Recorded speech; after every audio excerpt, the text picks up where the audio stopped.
السلام علیکم۔ آج جمعرات ہے، مارچ کی 3 تاریخ۔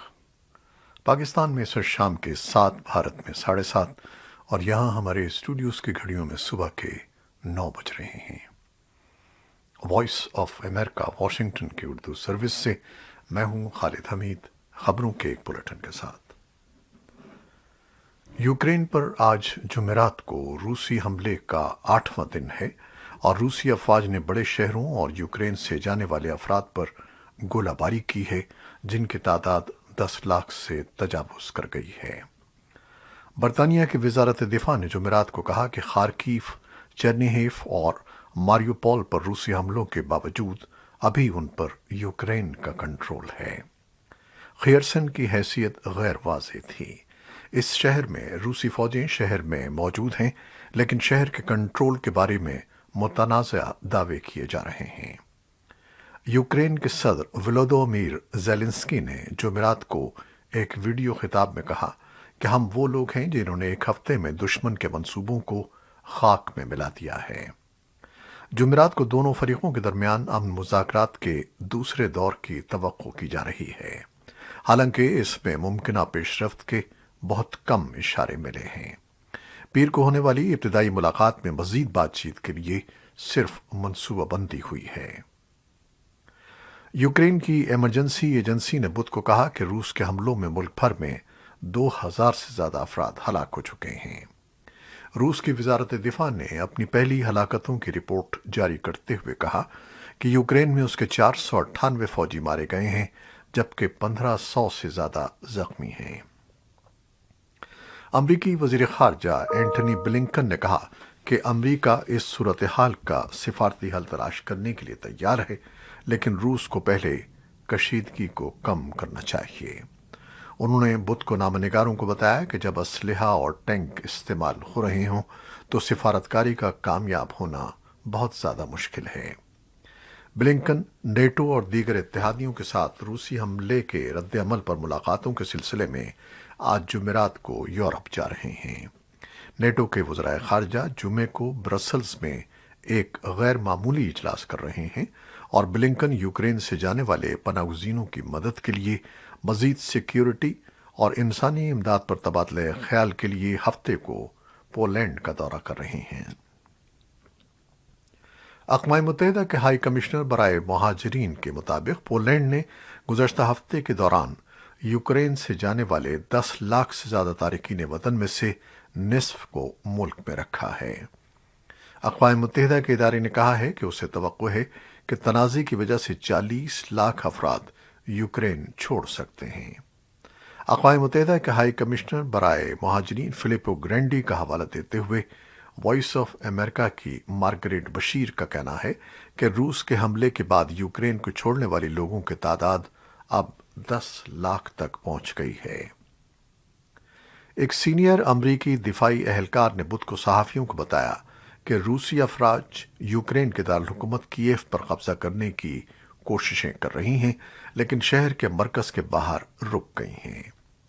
ایک بڑے روسی قافلے سمیت فورسز نے کوئی بڑی پیش رفت نہیں کی ہے۔ اہلکار نے مزید کہا کہ دوسرے اہم شہروں جیسے کہ چیرنیہیف اور خارکیف پر روسی پیش قدمی رک گئی ہے۔ اسی دوران امریکی حکام کے مطابق یوکرین کے لیے دفاعی امداد کی ترسیل جاری ہے۔ روس کے میڈیا ریگولیٹر نے وائس آف امریکہ کو بلاک کرنے کی کوشش کی ہے۔ ماسکو کے میڈیا ریگولیٹر نے بدھ کو دھمکی دی کہ وہ وائس آف امریکہ کے روسی نیوز نیٹ ورک تک رسائی کو روک دے گا۔ وائس آف امریکہ کو بھیجے گئے نوٹس میں ریگولیٹر رسکا مندزر نے کہا کہ نیٹ ورک کی روسی زبان کی سائٹ کے پاس 24 گھنٹے کا وقت تھا کہ وہ ایسے مواد کو ہٹا دے یا اسے بلاک کر دے جسے ماسکو غیر قانونی سمجھتا ہے۔ وائس آف امریکہ کی قائم مقام ڈائریکٹر یولانڈا لوپیز نے کہا کہ نیٹ ورک میڈیا ریگولیٹر کے حکم سے آگاہ تھا، لیکن اس کی تکمیل نہیں کر سکا۔ ادھر یورپی یونین نے غلط معلومات پھیلانے کے لیے روسی ریاستی مالی اعانت سے چلنے والے میڈیا آؤٹ لیٹس RT اور اسپوتنک سے منسلک نشریات اور ویب سائٹس پر پابندی کا اعلان کیا۔ وائٹ ہاؤس نے یوکرین پر حملے کی پاداش میں بدھ کو روس اور بیلاروس پر نئی پابندیوں کا اعلان کیا ہے۔ ان پابندیوں کا ہدف دفاع اور تیل کے شعبے ہیں اور روس اور بیلاروس کی یوکرین کے خلاف فوجی جارحیت کے لیے درکار ساز و سامان حاصل کرنے کی صلاحیت کو سختی سے محدود کر دیا جائے گا۔ وائٹ ہاؤس نے کہا کہ نئی پابندیوں میں روسی اور بیلاروسی فوجوں سے وابستہ اداروں کو بھی نشانہ بنایا جائے گا جو روس کی فوج کے لیے لڑاکا طیارے، پیدل فوج کی گاڑیاں، الیکٹرانک جنگی نظام، میزائل اور بغیر پائلٹ کے فضائی وہیکلز بناتے ہیں۔ وائٹ ہاؤس نے کہا کہ امریکہ اور اس کی اتحادی تیل کی صنعت میں ٹیکنالوجی کی برآمدات کو اس امید کے ساتھ محدود کرنے کی کوشش کر رہے ہیں کہ وقت کے ساتھ روس کی توانائی فراہم کرنے والی کلیدی حیثیت کو ختم کر دیا جائے۔ اقوام متحدہ کی جنرل اسمبلی نے بدھ کو ایک قرارداد منظور کی جس میں روس کے یوکرین پر حملے کی مذمت کی گئی اور ماسکو سے مطالبہ کیا گیا کہ وہ فوری طور پر یوکرین سے اپنی تمام فوج واپس بلا لے۔ مبصرین کے مطابق اس اقدام کا مقصد روس کو سیاسی طور پر تنہا کرنا ہے۔ رائٹرز کی رپورٹ کے مطابق 193 ارکان پر مشتمل ادارے میں سے قرارداد کو 141 ممالک کی حمایت حاصل ہوئی۔ پاکستان، بھارت اور بنگلہ دیش نے قرارداد پر ہونے والی ووٹنگ میں حصہ نہیں لیا، جس میں روس کی مذمت کی گئی اور فوری طور پر فوج واپس بلانے کا مطالبہ کیا گیا۔ جنرل اسمبلی کی جانب سے منظور کردہ قرارداد پر عمل درآمد لازمی نہیں ہوتا، لیکن یہ سیاسی لحاظ سے اہم اقدام کا درجہ رکھتی ہے۔ اس طرح بدھ کو منظور ہونے والی یہ قرارداد یوکرین کے حق میں ایک علامتی حمایت کا کھلا اعلان ہے، جبکہ اس کی وجہ سے بین الاقوامی سطح پر روس تنہا ہو چکا ہے، یہاں تک کہ روس کے روایتی دوست سربیا نے بھی اس کے حق میں ووٹ نہیں دیا۔ اقوام متحدہ میں روس کے ایلچی ویزلی نیبنزیا نے اس بات کی تردید کی ہے کہ روس شہری آبادی کو ہدف بنا رہا ہے اور مغربی ملکوں پر الزام لگایا کہ وہ اسمبلی ارکان پر دباؤ کے ہتھ کنڈے استعمال کر کے قرارداد منظور کرانے کی کوشش کر رہے ہیں، جس کی منظوری کے بقول ان کے تشدد مزید بھڑک اٹھے گا۔ چین کے ایلچی ژانگ جون نے ووٹ کا حق استعمال نہ کرنے کی توضیح کرتے ہوئے کہا کہ قرارداد پیش کرنے سے قبل اس کے متن پر اسمبلی کے رکن ملکوں سے مشاورت نہیں کی گئی۔ پاکستان میں پولینڈ کے سفیر ماجے پیسارسکی نے کہا ہے کہ یوکرین تنازع پر پاکستان نے کھلے دل کے ساتھ یورپی یونین کے سفراء کا موقف سنا ہے اور امید کرتے ہیں کہ بین الاقوامی قوانین پر مبنی عالمی نظام اور انسانی حقوق کی خاطر اس جارحیت کے خلاف مشترکہ کھڑے ہوں گے۔ اسلام آباد میں وائس آف امریکہ کے نمائندے علی فرقان کو دیے گئے خصوصی انٹرویو میں ان کا کہنا تھا کہ یورپی یونین، نیٹو اور G7 کی سفارتی برادری نے پاکستان کے دفتر خارجہ سے رجوع کر کے اپنی توقعات سے آگاہ کیا ہے اور باہمی عزت و احترام پر مبنی اس بلا تکلف گفتگو میں اسلام آباد نے کھلے دل سے ہمارے موقف کو سنا ہے۔ پولینڈ کے سفیر کا کہنا تھا کہ وہ پاکستانی شراکت داروں سے قریبی رابطے میں ہیں اور یوکرین تنازع سے پیدا شدہ صورتحال پر دونوں ملکوں کے وزرائے خارجہ کے درمیان گزشتہ دنوں ٹیلی فون پر بھی بات چیت ہوئی ہے۔ انہوں نے کہا کہ پاکستان پولینڈ اور یورپی یونین کا اچھا شراکت دار ہے، ہم ان تعلقات کو بہت عزیز رکھتے ہیں اور تمام شعبوں میں تعلقات کا فروغ چاہتے ہیں۔ یوکرین اور روس کی جنگ میں اگرچہ پاکستان براہ راست شریک تو نہیں ہے، لیکن بہت سے ترقی پذیر ممالک کی طرح وہ بھی اس جنگ کے معاشی اثرات سے بچ نہیں پا رہا۔ جنگ شروع ہونے سے قبل ہی پاکستان کو توانائی پیدا کرنے کے لیے LNG کی سپلائی میں کسی حد تک قلت کا سامنا کرنا پڑا، جس کی وجہ سے ملک میں 7 سال میں پہلی بار گزشتہ ماہ یعنی جنوری میں ڈیزل سے سب سے زیادہ بجلی پیدا کی گئی، جو مہنگا ہونے کے ساتھ ساتھ ماحول کے لیے بھی مضر تصور کیا جاتا ہے۔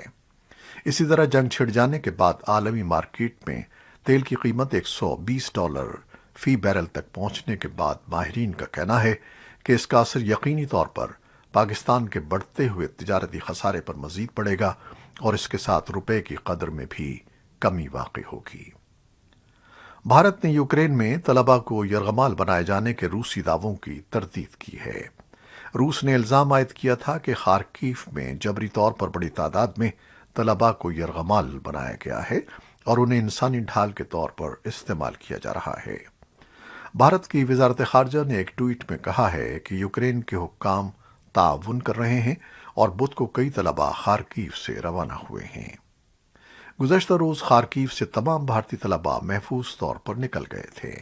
بیان میں مزید کہا گیا ہے کہ کسی بھی طالب علم کو یرغمال بنائے جانے کی اطلاعات ہم تک نہیں پہنچی ہیں۔ اقوام متحدہ کے سیکرٹری جنرل کی خصوصی نمائندہ اور افغانستان میں اقوام متحدہ کے امدادی مشن کی سربراہ ڈیبرا لیون نے بدھ کو سلامتی کونسل کو بتایا کہ افغانستان میں عطیہ دہندگان اور امدادی اداروں نے اس موسم سرما میں تقریباً 20 ملین ضرورت مند افغانوں کی مدد کر کے غذائی قلت اور قحط کو روکنے میں بڑے پیمانے پر مدد کی ہے، لیکن ملک کو اب بھی بدترین اقتصادی صورتحال کا سامنا ہے۔ امدادی اداروں نے مارچ کے آخر تک جاری رہنے والے سردی کے موسم میں بڑے پیمانے پر فاقہ کشی کے بارے میں خبردار کیا تھا۔ اقوام متحدہ کی ایجنسیوں نے سن 2022 میں افغانستان میں تقریباً 22 ملین افراد کو ضروری امداد فراہم کرنے کے لیے $4.4 بلین کی اپیل کی ہے۔ اقوام متحدہ کی مالیاتی ٹریکنگ سروس کے مطابق 3 مارچ تک اپیل کا 13% سے بھی کم حصہ پورا ہوا ہے۔ خیبر پختونخوا کے دارالحکومت پشاور کے پولیس کے عہدیداروں کا کہنا ہے کہ 4 صدر روڈ کے علاقے دادوزئی میں خاتون اہلکار کو بدھ کی شام غیرت کے نام پر اس کے سابقہ منگیتر نے گولیاں مار کر قتل کر دیا، جبکہ جمعرات کے روز بڈابیر میں انسداد پولیو مہم میں شامل اہلکاروں کی حفاظت پر مامور پولیس اہلکار کو نامعلوم عسکریت پسندوں نے گولیاں مار کر زخمی کر دیا۔ پولیس حکام نے جاری بیان میں کہا ہے کہ زخمی پولیس اہلکار نے پولیو مہم کے رضاکاروں پر عسکریت پسندوں کے حملے کو ناکام بنایا ہے۔ خیبر پختونخوا میں انسداد پولیو مہم پچھلے ہفتے سے جاری ہے اور اس مہم میں شامل اہلکاروں پر اب تک ہونے والے 4 حملوں میں 1 خاتون سمیت 2 افراد ہلاک، 1 زخمی اور پولیس کی ایک وین کو تباہ کر دیا گیا ہے۔ متنازع کشمیر میں لائن آف کنٹرول اور ورکنگ باؤنڈری پر فائر بندی کا 1 سال مکمل ہونے پر بارڈر کے دونوں جانب کے لوگوں اور سیاسی جماعتوں کی طرف سے خوشی اور اطمینان کا اظہار کیا جا رہا ہے۔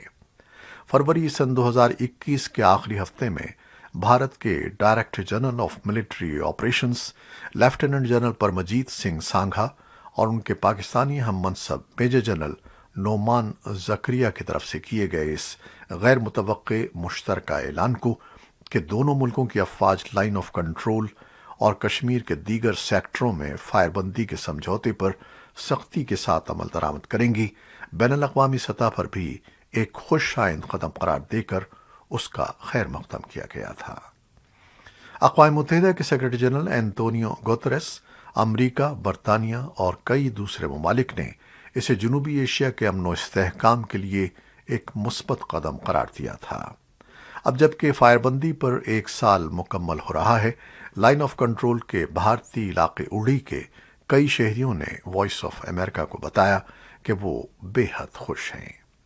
سرحدی علاقوں میں رہنے والے لوگ سال ہر سال سے جاری سرحدی تناؤ اور مقابل فوجیوں کے مابین آئے دن ہونے والی جھڑپوں کی وجہ سے جانی اور مالی نقصان اٹھانے کے علاوہ طرح طرح کی مشکلات اور مصائب سے دوچار تھے، جبکہ یہ فعال دشمنی دونوں ملکوں کی افواج میں بھی جانوں کے اتلاف کی وجہ بن رہی تھی۔